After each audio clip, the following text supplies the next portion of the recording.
Tak tenhle tisk je opravdu něco. Pán mi napsal, že chce vyrobit organizér do šuplíku v dodávce. Rozměr 30 na 50 cm. Takže šup s tím do kedu a rozsekat na 6 dílů. Volba materiálu byla jasná. Černé PETG. V dodávce bývá v létě horko a PLA by se zkroutilo. PETG navíc skvěle snáší otřesy. Jenže ne všechno šlo podle plánu. Tohle je všechen ten bordel z toho, jak se mi to nezdařilo. Kvůli smršťování materiálu se mi velký díl začal odlepovat z podložky. První pomoc, lepidlo a brim. Jenže tahová síla byla tak velká, že se začala odlepovat i samotná tisková podložka. Zachránil jsem to ocelovými sponkami.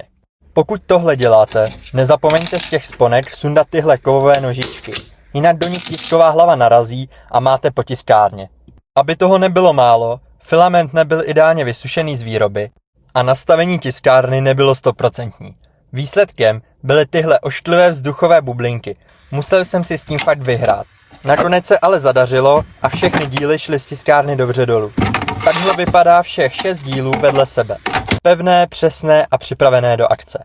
A tady už je fotka přímo od zákazníka ze šuplíku.